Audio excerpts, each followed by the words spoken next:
3-4 দিনের অবিশ্রান্ত বৃষ্টিতে তেলিয়ামুড়া 22ঘড়িয়ায় কৃষক ব্যাপক ক্ষয়ক্ষতির সম্মুখীন। কৃষকদের মাথায় হাত, সরকারি সাহায্য সহযোগিতার অকুল আকুতি। রাজ্যে বর্তমানে ঘোর বর্ষাকাল। যদিও বর্ষার শুরুতেই 3-4 দিনের প্রবল বর্ষণে রাজ্যের একাধিক জেলায় তৈরি হয়েছিল বন্যা পরিস্থিতি। তবে নদীসমূহের জলস্তর হ্রাসে পরিস্থিতি বর্তমানে স্বাভাবিক। রোদ ওঠায় আংশিক স্বস্তি, যদিও ফের আবহাওয়ার ভ্রুকুটি।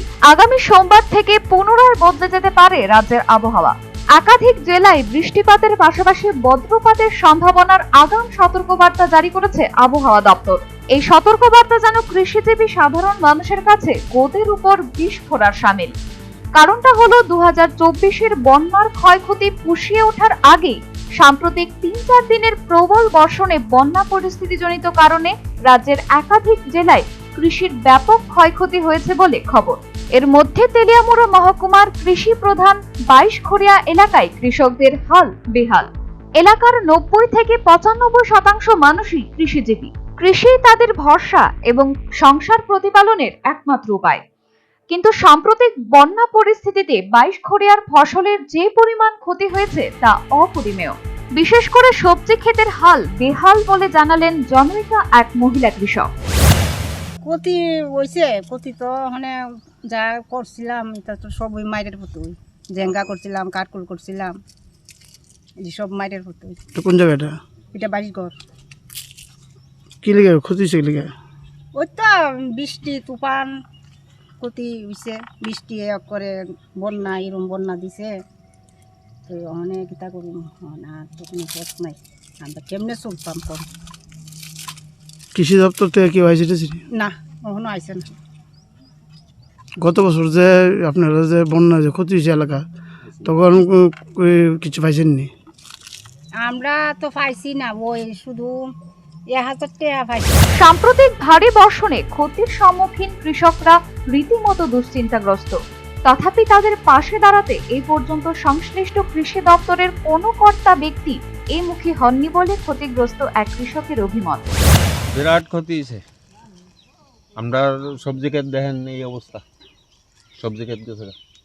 ওখানে আমরা কিভাবে বাঁচন, কেউ আয়া দেখছে না কৃষি দপ্তর থেকে। 2024-এ যে সময় আপনার বন্যা হয়েছিল, হ্যাঁ, তখন কৃষি দপ্তর থেকে আইছিল না লোক? আসলো, তারা একজন ম্যাডাম আসলো আর একজন লোক আসলো। আয়া সেটা আমরা সব কিছু দেখিয়া এরপরে 1000 টাকা ব্যাংকে দিব কইছে। 1000 টাকা করে দিব কইয়া আমি বই আপডেট করেছি, আমার বইয়ের টাকা আমি পাইছি না। আপনি পাইছেন না? না, মানে অন্যরা পাইছেনি? অন্যরা পাইছে না পাইছে কইতে পারি না, আমি এটা কইতে পারি। এইবার যে বৃষ্টি হয়েছে, এই কয়দিন যাওয়ার তো ভারী বৃষ্টি হয়েছে, ওখানের বৃষ্টি ওই দেখেন না, ক্ষেত দেখেন। কৃষি দপ্তর থেকে কেউ আইসে? নিজ সবজি ক্ষেত সহ পরিবারের অন্যান্য কৃষকদের কৃষি ফসলের ক্ষতির কথা জানিয়ে রীতিমতো হতাশ স্থানীয় অপর এক কৃষক। 22ঘড়িয়া তেলিয়ামুড়া কৃষ্ণপুর পঞ্চায়েত 7 নম্বর ওয়ার্ড। আমরা তো বৃষ্টি সব কিছু শেষ করলেছে।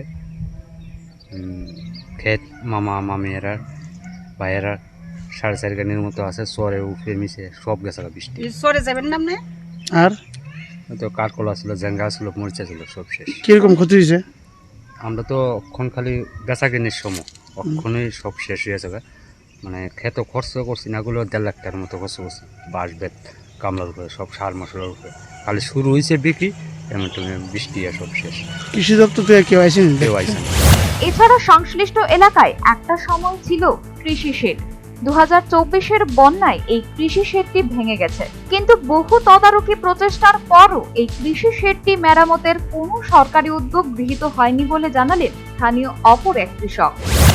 ব্যাপারটা হচ্ছে কৃষকরা বিগত বাম আমলে আমরা একটা এগ্রি সেট করছিলাম।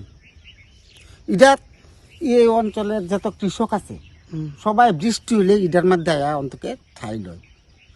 দীর্ঘদিন যাবৎ মন্ত্রীর থেকে দইরা কারোর কাছে যাওয়া বাদ হইছে না।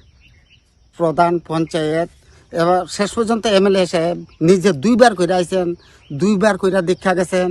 দেখে গিয়া সাইড কইছে কি যে ইদানিং কয়েকদিনের মধ্যে আমরা এটা কইরা দিলাম, কিন্তু আজ অব্দি বিকাশ দেব বর্মা। আচ্ছা, কবে ভাঙছিল? বাংছে তো গত বছরই বাংছে। গত বছর এটা বাস টাস দিয়া ঠিকা টুকা দিয়া। সর্বোপরি সাম্প্রতিক 3 3-4 দিনের প্রবল বর্ষাজনিত বন্যা পরিস্থিতিতে তেলিয়ামুড়ার 22 ঘড়িয়ায় কৃষির বিশেষ করে শাকসবজির ব্যাপক ক্ষয়ক্ষতি হয়েছে বলে কৃষকদের অভিমত। কৃষকদের রীতিমতো পথে বসার উপক্রম, অনতিবিলম্বে সরকারি সাহায্য সহযোগিতার দাবি। Bureau report, news vanguard.